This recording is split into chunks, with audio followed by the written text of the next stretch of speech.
नमस्कार दोस्तों, स्वागत है मेरे YouTube channel learn C language में। नमस्कार दोस्तों, स्वागत है मेरे YouTube channel learn C language में। दोस्तों, आज की इस वीडियो में हम पढ़ने वाले हैं ओएसआई और टीसीपी के कुछ प्रमुख प्रोटोकॉल्स के बारे में। तो फर्स्ट ऑफ ऑल, जो चैनल पर नए हैं वो चैनल को सब्सक्राइब करके वीडियो को लाइक और शेयर करें, और उसके पास में जो बेल आइकन है उसके ऑल पर बटन को सेलेक्ट करके रखें, ताकि हमारी कोई भी वीडियो आए तो उसकी इन्फॉर्मेशन आप तक सबसे पहले वो प्रोवाइड हो। तो चलिए वीडियो को कंटिन्यू स्टार्ट करते हैं। तो इसमें फर्स्ट हम पढ़ने वाले हैं ARP प्रोटोकॉल्स। ठीक है, ARP प्रोटोकॉल्स क्या होता है उसके बारे में पढ़ेंगे। देखिए, इंटरनेट पर प्रत्येक मशीन में एक या एक से अधिक IP एड्रेस होते हैं, लेकिन ये एड्रेस पैकेट्स भेजने के लिए पर्याप्त नहीं होते। मतलब इंटरनेट में हमें एक से ज़्यादा IP एड्रेस तो मिलते हैं, परंतु सभी से पैकेट्स को हम नहीं भेज सकते हैं। डेटा लिंक लेयर NSI जैसे इथरनेट कार्ड इंटरनेट पते को नहीं समझते हैं।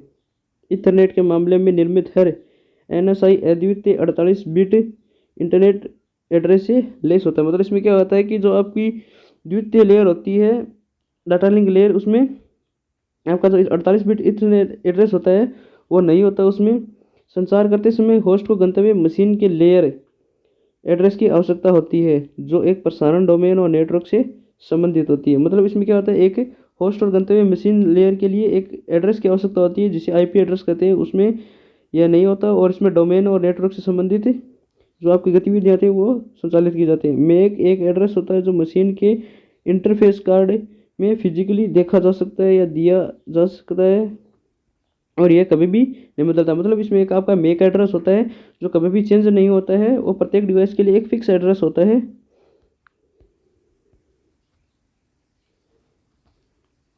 दूसरी तरफ सार्वजनिक डोमेन पर IP पता शायद ही कभी बदला जा सकता है। अगर कुछ मामले में NSI बदल जाता है तो यह मैक एड्रेस भी बदल जाता है। इसी तरह लेयर 2 में संचार के लिए दोनों के लिए मैपिंग की आवश्यकता है। मतलब इसमें क्या होता है कि कभी कभी जो आपका यदि IP एड्रेस बदल जाता है तो उसमें क्या होता है कि NSI है वो भी बदल जाता है। तो इसमें क्या होता है, मैक एड्रेस बदल जाता है। मैक एड्रेस भी आपका क्या होता है, जो IP एड्रेस होता है उसी से रिलेटेड आपका होता है एक मैक एड्रेस, तो वो भी आपका चेंज हो जाता है। तो जो लेयर सेकंड होती है उसकी मैपिंग करने के लिए हमें दोनों की आवश्यकता होती है। अब नेक्स्ट आता है आपका internet control message protocol.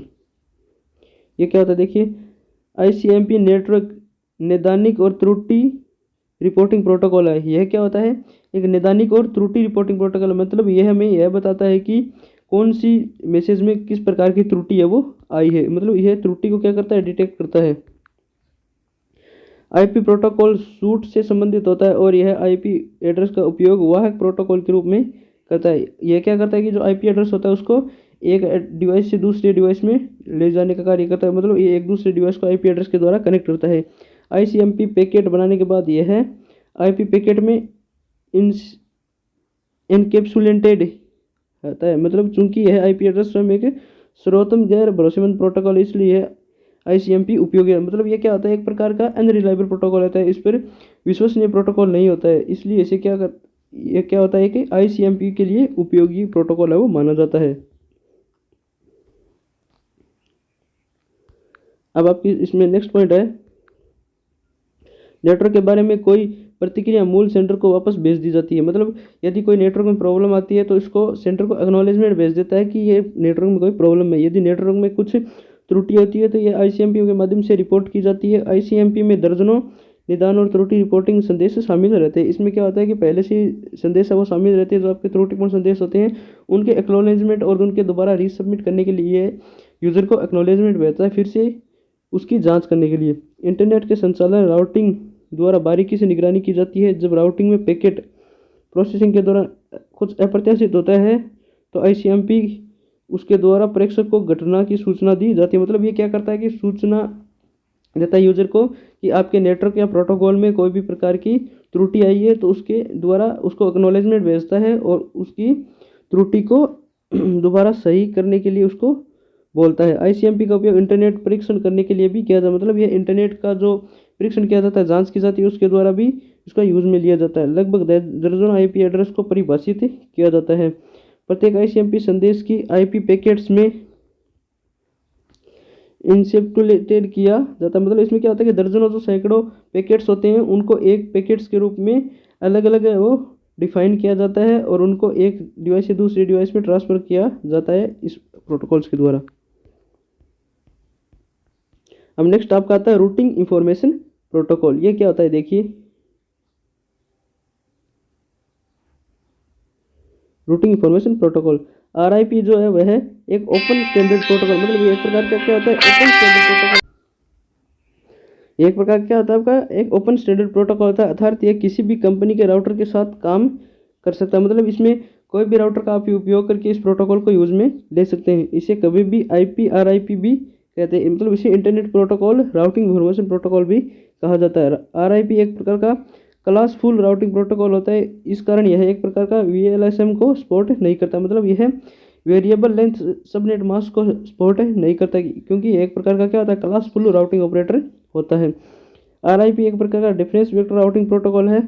Distance vector मतलब ये क्या करता है, डिस्टेंस को मैनेज करता है कि आपकी डिस्टेंस है वो कितनी है, उसके अनुसार ये है राउटिंग का कार्य करता है। इसमें होप काउंट का प्रयोग है मैट्रिक्स के रूप में सबसे उपयुक्त पथ को निर्धारित करने के लिए किया जाता है। मतलब ये सबसे उपयुक्त पथ या शॉर्टेस्ट पथ को चयन करता है किसी भी डाटा पैकेट को एक डिवाइस से दूसरी डिवाइस में सेंड करने के लिए, जिससे कि उस पथ में डेटा के पैकेट्स डेस्टिनेशन तक पहुंच सके। अब इसमें नेक्स्ट क्या होता है आपका कि RIP में होप की अधिकतम संख्या 15 तक हो सकती है तथा इसमें होप काउंट 16 को अनंत तक माना जा सकता है। होप काउंट का प्रयोग किसी भी नेटवर्क को इंगित करने के लिए किया जाता है जिन्हें एक्सेस नहीं किया जा सकता। इसका प्रयोग छोटे नेटवर्कों में किया जाता है। मतलब इसमें क्या होता है कि आपकी अधिकतम जो संख्या होती है होप्स की वो 15 तक हो सकती है और इसमें होप काउंट है वो 16 को अनंत माना जाता है। मतलब इसमें जैसे ही आपका होप काउंट 16 आ जाता है तो उसको अनंत है वो काउंट कर लिया जाता है। होप काउंट 16 का प्रयोग ऐसे नेटवर्क को इंगित करने के लिए किया जाता है जो क्या होता है, एक्सेस नहीं किया जा सकता। यदि आपका होप काउंट 16 आ रहा है तो उसमें कोई भी डिवाइस को एक्सेस नहीं करेगा, क्योंकि इसका प्रयोग छोटे नेटवर्कों में किया जाता है।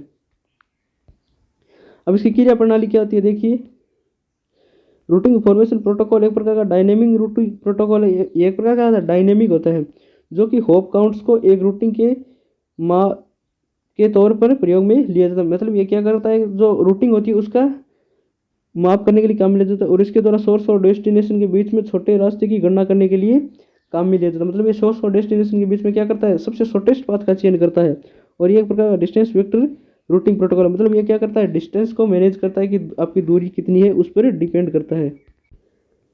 अब आपका नेक्स्ट प्रोटोकॉल है वो आता है आपका open shortest path protocol, sorry path first protocol OSPF। ये क्या होता है देखिए, ओपन शॉर्टेस्ट पाथ फर्स्ट यानी OSPF को RIP के कुछ कमियों की वजह से बनाया गया। ये कमियां निम्नलिखित है। इसमें इसको क्यों बनाया गया था, क्योंकि इसमें जो आपका RIP प्रोटोकॉल था रूटिंग इंफॉर्मेशन प्रोटोकॉल, उसमें कुछ कमियां रह गई थी। तो उस कमियों को दूर करने के लिए हमें OSPF प्रोटोकॉल का यूज में लिया जाता है। देखिए T15 काउंट की बंदिश, मतलब इसमें जैसे T15 काउंट होता है तो उसमें क्या हो जाती है, बंदिश हो जाती है कि उससे आगे आप कोई भी होप उसकी काउंटिंग नहीं कर सकते।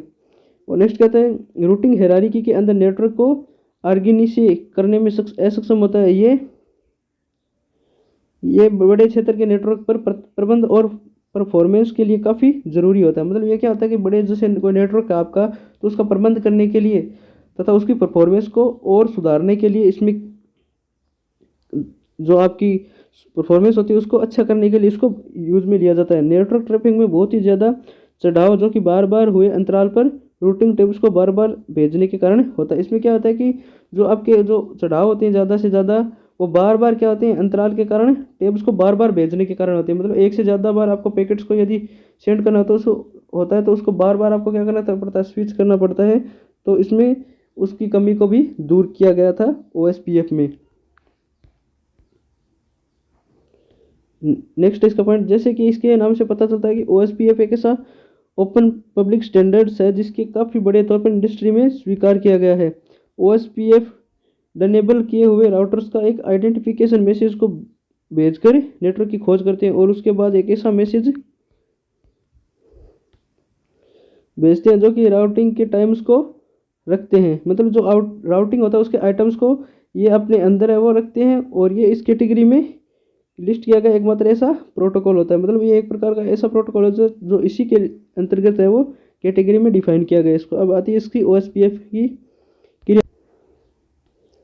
तो ये देखिए ये एक लिंक स्टेट प्रोटोकॉल है जिसमें इंटीरियर गेटवे प्रोटोकॉल्स परिवार के सभी के बीच में सबसे ज़्यादा प्रतिशत प्रसिद्ध माना गया है। इसे 80S के बीच में IETF जो कि वर्किंग समूह होता है उसके द्वारा विकसित किया गया था।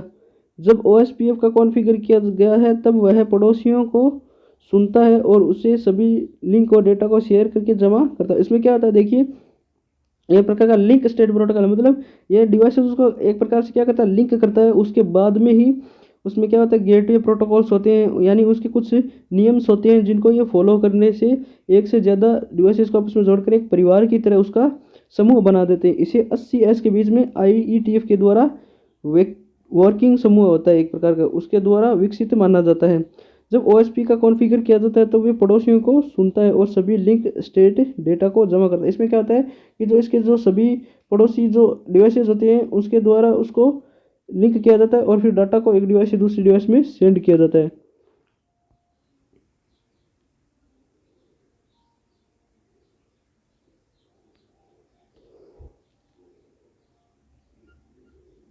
अपने टोपोलॉजी डेटाबेस में जमा की हुई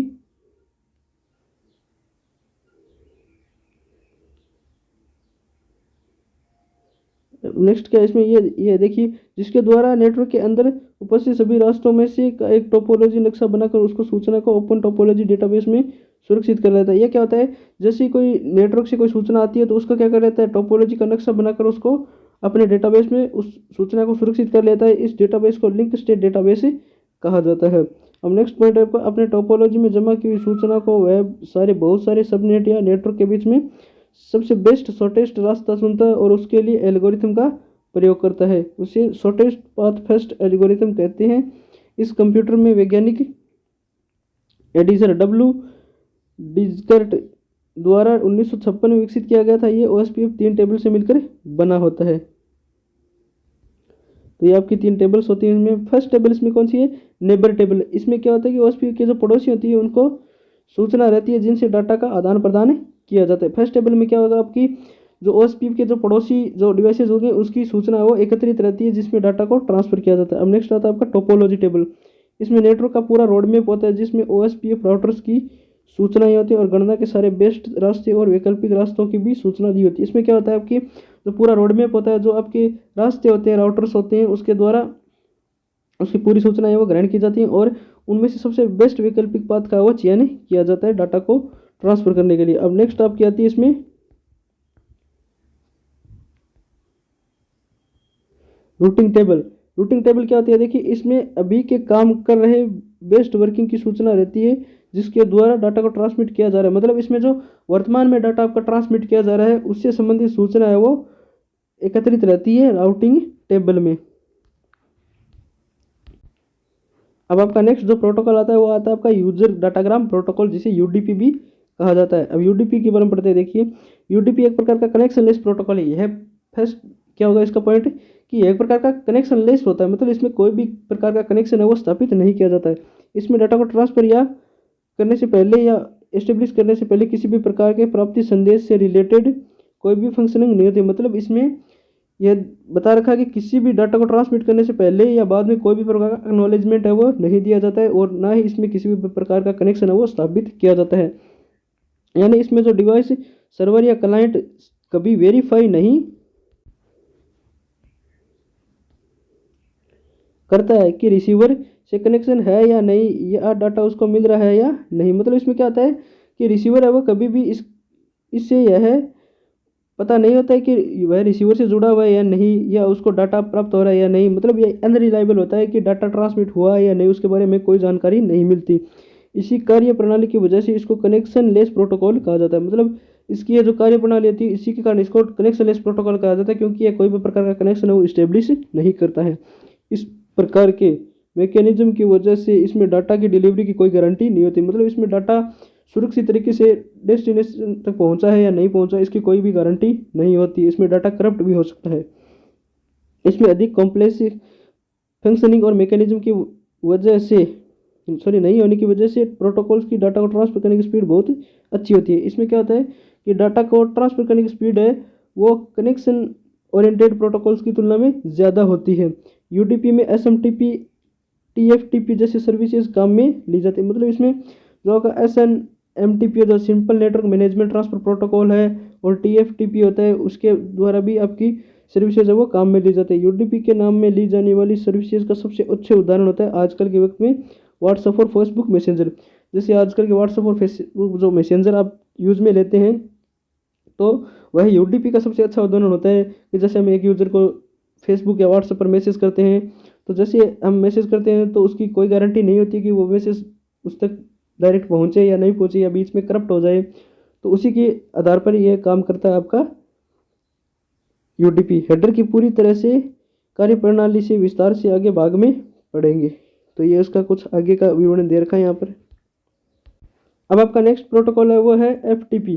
FTP क्या होता है देखिए, FTP का पूरा नाम फाइल ट्रांसफर प्रोटोकॉल। तो फर्स्ट आपका इसमें आपका नाम याद रखना है, इसका पूरा नाम याद रखना है, FTP file transfer protocol.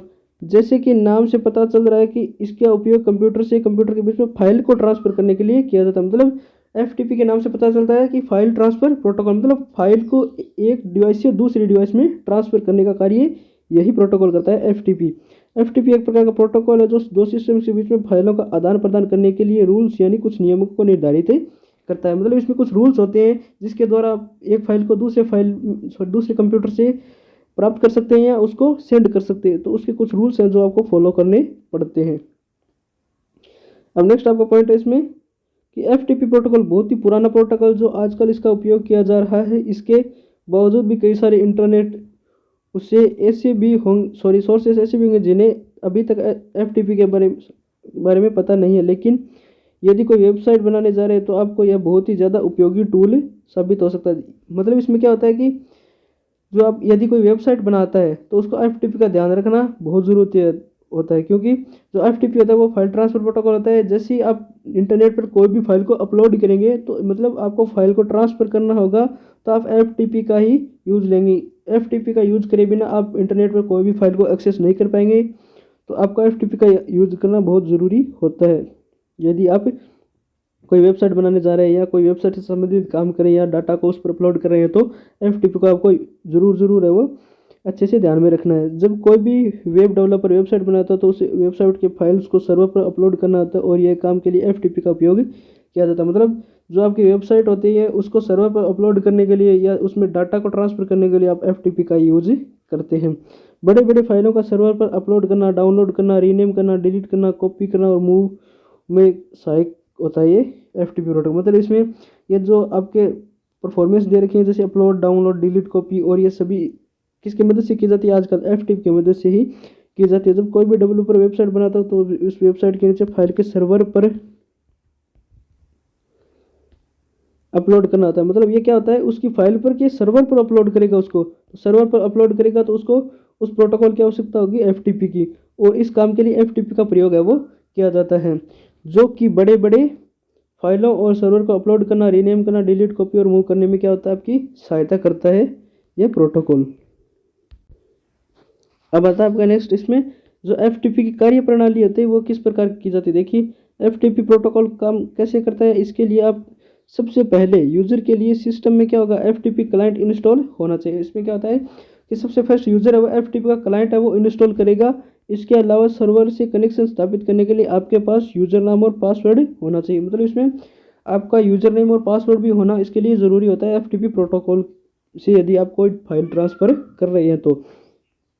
File का रोल कलेक्शन क्या होता है, देखिए कनेक्शन, इसका उपयोग कनेक्शन को ओपन या क्लोज करने के लिए सर्वर को कमांड भेजने के लिए किया जाता है। मतलब यदि आप कनेक्शन को ओपन या क्लोज करना चाहते हैं तो सबसे पहले आपको क्या करना पड़ेगा, सर्वर को कमांड देनी होगी कि हम इसको ओपन करना चाहते हैं या क्लोज करना चाहते हैं। तो उसके अकॉर्डिंग जो आपका सर्वर है वो आपको रेस्पॉन्स देगा, और उसके बाद ही आप अपना जो कार्य है वो पूरा करवा सकेंगे, जो भी आप कार्य करवाना चाहते हैं।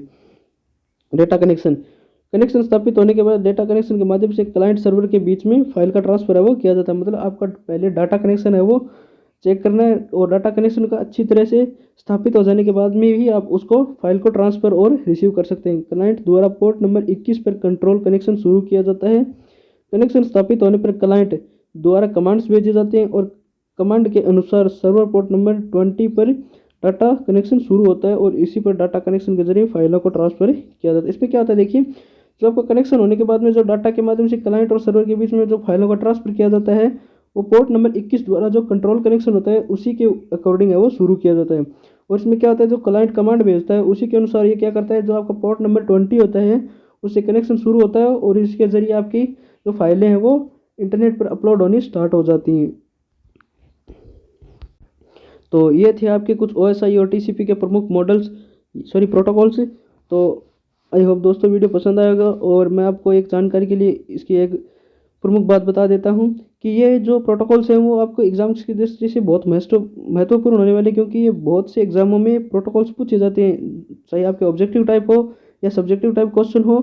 इसमें से प्रोटोकॉल्स में से लगभग क्वेश्चन है वो एज इट इज़ पूछे जाते हैं। डायरेक्ट प्रोटोकॉल का आपको इंफॉर्मेशन भी पूछ सकते हैं, आपको प्रोटोकॉल की फुल फॉर्म भी पूछ सकते हैं, प्रोटोकॉल के कार्य भी पूछ सकते हैं। तो आपको इनको अच्छे से याद करना है इस वीडियो के माध्यम से। तो मिलते हैं एक ऐसी नेक्स्ट यूजफुल वीडियो के साथ में, तब तक के लिए bye bye, take care, thanks for watching this video, keep supporting us.